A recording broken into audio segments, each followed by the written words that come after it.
Guys, आप सबका स्वागत है आपके फेवरेट रिएक्शन चैनल में। और आज हम लेके आए सीतारामम के क्लाइमैक्स सीन का रिएक्शन। क्या कमाल की ये मूवी रही है, एक जर्नी रही है ये, जिसमें हमें बहुत अच्छा इनका दोनों का रोमांस देखने को मिला है, प्यार देखने को मिला है, और लाइक बोलते हैं प्योर लव देखने को मिला है। पर अब जो है लाइक कुछ टाइम से हमें थोड़ा एक सेपरेशन और एक थोड़ा तंग करने वाली चीज़ें भी देखने को मिली है, जो बहुत ज़्यादा फ्रस्ट्रेटिंग रही है। बिकॉज अगर इस मूवी को सिर्फ प्योरली रोमांटिकली बनाया जाता ना तो और मज़ा आता, लेकिन फिर आप कहीं ना कहीं कह सकते हो वो मूवी का टच नहीं आता अगर दुख ना हो और वो सब ना हो, तो फिर देखते हैं क्या होगा। वही क्लासिक सीन बनते हैं तभी वो एक मूवी बनती है, आई थिंक सो। और ये movie one of the classics कहलाती है, और आई सो लास्ट ईयर की one of the best movies भी बोल सकते हैं। बहुत जिस तरीके से चली, कितने हर तरीके से इस मूवी ने हमें टच किया है। तो that's why it's one of the last year movies. And बोले तो बहुत टाइम के बाद मैंने ऐसी लव स्टोरी देखने को मिली जिसमें सारे इमोशंस मुझे फील हुए, मतलब मजा आ गई देख के। भाई मेरे को भी जब मैं मूवी देखना मतलब क्या कहते हैं अभी देखने बैठा तो मेरे को ऐसा उम्मीद नहीं था कि भाई कुछ ऐसा वो मिलेगा। सीतारामम में आप क्या समझते हो, सीतारामों की एक अच्छी लव स्टोरी शायद होगी, लेकिन उसको इतना प्योरली दिखाना है, उसके ऊपर एक अच्छा सा आर्मी का बैकग्राउंड और सब चीज प्रॉपरली सेट करना, वो बहुत कमाल की चीज है। That innocence of this love, literally. अब तो क्लाइमेक्स सीन बाकी है, अभी मैं वो देखने के लिए एक्साइटेड हूँ कि अब इसमें क्या रहेगा, क्योंकि अभी इतनी सारी चीजें पता चलने वाली कि उस लास्ट लेटर में क्या है, सीता इतने टाइम से मतलब क्या कैसे कर रही है, थी, और राम को कैसे कहलाया गया कि वो देशद्रोही है, वो भी मेन चीज है। वो 20 साल से भी फिर क्या कर रहे हैं वो, हाँ, वहाँ पे वो अभी तक जेल में ही है या फिर क्या है। अब तो आफरीन को भी पता चल गया है कि उसी की वजह से ये पूरा सीन क्रिएट हुआ था। तो वो देखने के लिए भी एक्साइटेड हूँ। देख लेते हैं कैसा होगा, तो आप भी देखो हम भी देखते हैं। Let's start. वैसे तो नूरजहान के हिसाब से नहीं जानते होंगे वहाँ पे लोग। हाँ, ये नूरजहान का एड्रेस पता है क्या? नहीं साहब जी, पता नहीं है। नहीं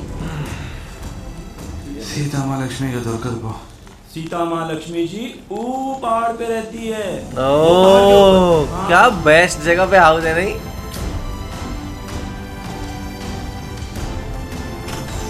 सीधा ही ऐसे नॉक तो कर लेते यार। समझ नहीं आता क्या होता सब कारण। अच्छा, सीता महालक्ष्मी गारू कौन है आप? राम रास्ते लेटर। ओह, इन्होंने 20 साल बाद शायद नाम सुना होगा। नहीं, He's been waiting for 20 years. ప్రియమైన సీతా మహాలక్ష్మికి మన అందమైన చందమామ కథలో చివరి పేజీ ఇది. నీకు చేరటానికి కాస్త ఆలస్యమైంది సీత. 8 నెలలు కదా, కోపంగా ఉన్నావు తెలుస్తుంది. నీ కోపాన్ని ఎప్పుడు చూడలేదు సీత, ఇంకా చూసే అదృష్టం కూడా లేదు. నేను ఎలా ఉన్నాను, అసలు ఉన్నానా లేదా అని నా గురించి ఆలోచిస్తుంటావు తెలుసు. అందుకే ఈ ఉత్తరం రాస్తున్నా. అక్కడ నా గురించి చాలా వినుంటావు సీత, కానీ నువ్వు విన్నది ఇది నిజం కాదు, నువ్వు నమ్మిందే నిజం. I'm not a treater.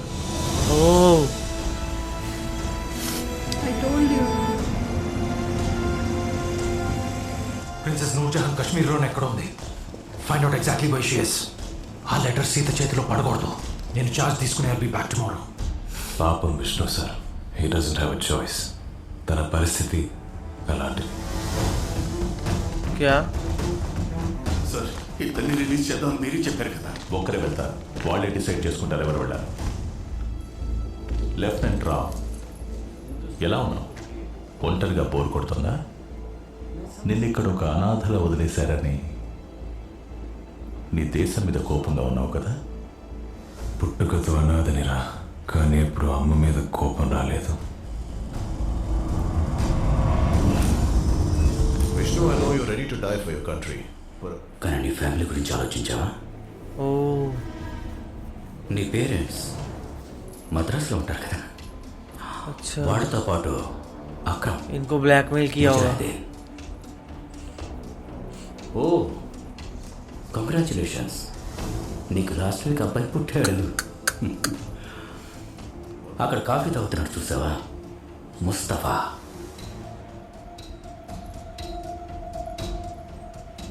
ప్రస్తుతానికి ఓన్లీ కాఫీ తాగమని ఇన్స్ట్రక్షన్ ఇచ్చాం, కానీ నువ్వు కోఆపరేట్ చేయకపోతే ఇన్స్ట్రక్షన్ మార్చాల్సి ఉంటుంది.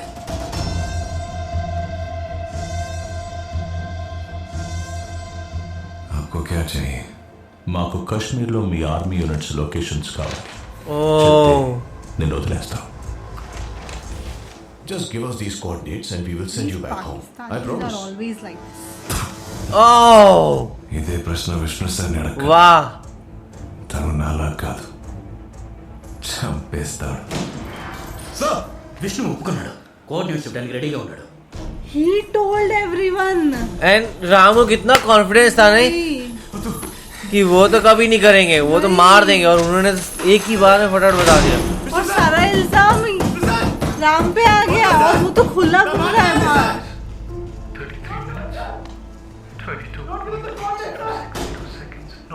Valid information, Vishnu. ఒకవేళ ఈ ఇన్ఫర్మేషన్ లీక్ అయితే నువ్వు నీ దేశంలోనే దేశద్రోహుల బ్రతకాల్సి ఉంటుంది. అది చేయడం. మాకు నీ సపోర్ట్ కంటిన్యూ చేస్తే నువ్వు హ్యాపీగా బతకొచ్చు నీ ఫ్యామిలీతో. అసలు దేశద్రోహి రామని నీ దేశాన్ని నమ్మిస్తా. हद है हद. एंड बाकी आर्मी मैन की लाइफ डेंजर में की, उनकी फैमिली नहीं है. वही तो 32 soldiers got died because of this man. దయచేసి రాముని టార్చర్ చేయకండి. अब ये बोले क्या फायदा है? वही సోల్జర్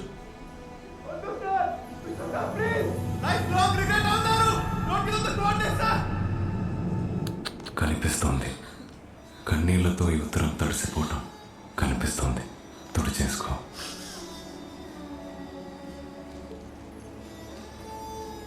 వినిపిస్తుంది నన్ను తిరిగి రమ్మనే నీ పిలుపు.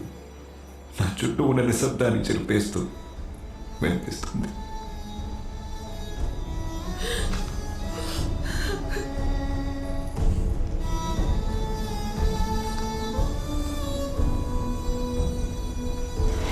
चले, तुम्हारी फांसी का वक्त आ गया है. 20 साल से जिंदा है, ये बोला था ना. चलो. उसको फांसी दी थी 20 साल पहले ही. Got died.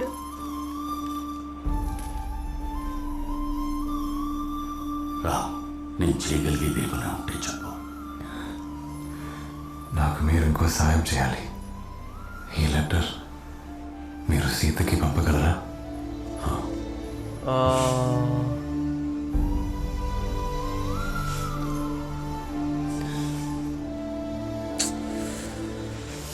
अलग पेन दे रहा है ये सीन ना.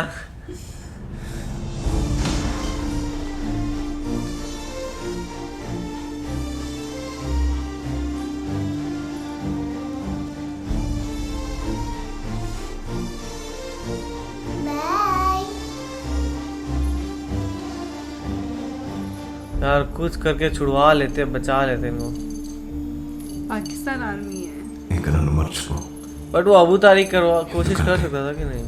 ఇది నువ్వు చదివే టైంకి He must be have నేను tried. ఉండను.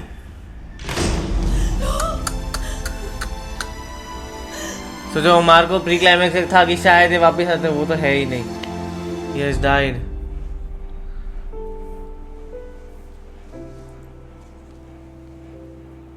నెలకి 600 సంపాదించే సైనికుడి కోసం అన్ని వదిలేసి వచ్చిన మహారాణి.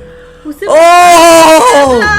ओ तेरी, अरे वो कटिंग देख ली थी न्यूज़पेपर का. నూర్జహాన్ और ये तो वो पुरानी कटिंग है, और वो तब भी उनसे वो वैसे ही प्यार करते थे. he must have feel guilty. Vishnu Sharma ఈ ఉదయం తన సర్వీస్ రివాల్వర్ తో కాల్చుకుని ఆత్మహత్య చేసుకున్నారు. లేట్ లెఫ్టినెంట్ రామ్ రాసిన లేఖ ఆధారంగా ఆర్మీ అధికారులు ఆర్మీ యాక్ట్ 34A ప్రకారం ఆయనని విచారించాలని నిర్ణయం తీసుకోవడమే ఇందుకు కారణంగా తెలుస్తుంది.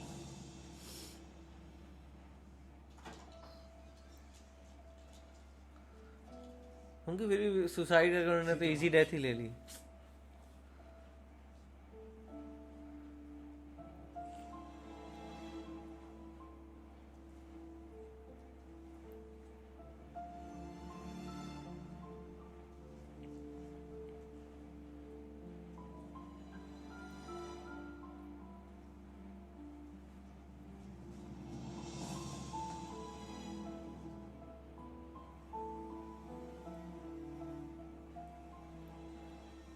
ఇక్కడికి వచ్చే ముందు నన్ను క్షమించమని అడిగారు. కోపం వచ్చింది. ఇప్పుడు అడగకపోతే वाह sorry thank you for the letter Ram బ్రదర్కి ఉన్నారా no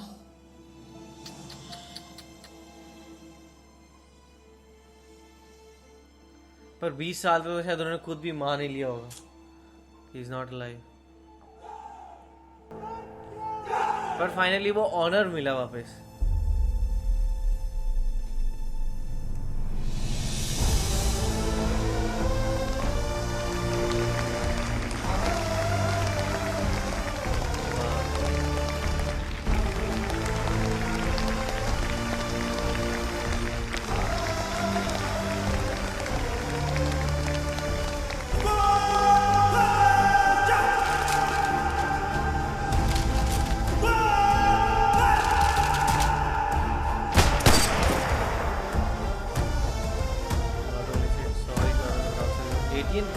Indian war business from Pakistan. Wow. भाई कितना भारी क्लाइमेक्स है यार, मुझे भी रोना आ गया. बट या फाइनली ट्रूथ पता चला कि मतलब इस पूरे सीन मतलब इस पूरी मूवी मतलब से वो एक लेफ्टिनेंट ने सारा इल्ज़ाम मतलब सामने राम पे डाल दिया पूरा का पूरा. आई नो कि मतलब उसे अपनी फैमिली को बचाना था, पर इसका मतलब ये नहीं कि तुम किसी और की जान जोखिम में डाल दो. तुम अपनी पूरे अपने तुमने अपनी आर्मी की सोल्जर की जगह मतलब उनका वो इतने सारी इंफॉर्मेशन दे दी कि उसकी वजह से 32 सोल्जर्स की डेथ हो गई. That was not good. Obviously तुम अपनी फैमिली की जान बचाने अब उनके नजरिए में वो सही था, पर हमारे नजरिए में तो दोनों ही गलत था.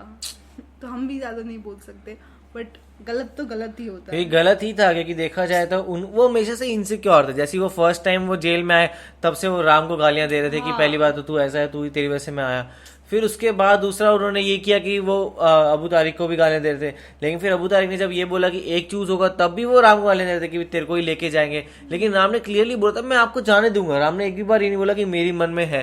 पर जब फिर ये एक और सोल्जर आया और एक और पाकिस्तानी आर्मी का बंदा आया तो उनको फिर डाउट होना शुरू हो गया कि अब अगर राम ने दे दिए पहले तो राम चला जाएगा, तो मैं पहले दे के मैं चला था. अभी भी उनको डाउट यही था. और राम को कैसा कॉन्फिडेंस था कि मैं तो नहीं बता रहा हूँ पर उनसे तो पूछ ही मत देना, वो तो तुम्हें मार ही डालेंगे.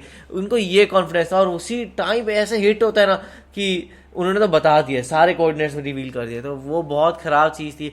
एंड वहाँ पे कैसे उन्होंने वो एक एक करके वो पूरी लेटर लिखी है. यहाँ पे विष्णु सर तो आराम से अनस्केर्ड होकर अपनी 20 साल और जिंदगी बिता गए.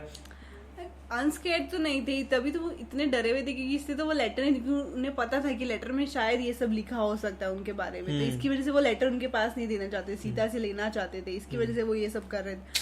पर वो गिल्टी तो ऑब्वियसली थे. इतने सालों से मुझे नहीं लगता कि वो सो पाए थे. एंड ऊपर से मेन चीज ये भी थी कि लाइक अभी हम लोग सर्च भी कर रहे थे, जैसे ईरन ने बोला कि इसका और महानटी का शायद प्रोडक्शन हाउस सेम होगा, तो वो हमने किया था एंड एक्चुअली सेम था. क्योंकि Mahanati was like one of my favourite movies in overall Indian movies. कि वो इतनी वाइल्डली और इतनी मतलब ऐसी बनाई है ना कि मतलब एक बार आई वाज मतलब ऐसे हो गई थी. और मुझे उसकी तो रिफ्लेक्शन इस मूवी में आ रही थी. मुझे बार बार ये मूवी देख के मुझे वो फील आ रहा था कि कुछ ना कुछ डायरेक्टर सेम होगा या कुछ ना कुछ तो सेम हो सकता है, क्योंकि प्रॉपर फील आ रही थी. और मुझे एक इंटरव्यू भी याद आया था कि पहले एक्चुअली विजयनाथ सर जो इस प्रोडक्शन हाउस के मेन अश्विन सर है, वो एक्चुअली कोई दूसरी मूवी के लिए मृणाल जी को मतलब कर रहे थे. But he recommended Mrunal for this movie कि शी विल बी परफेक्ट.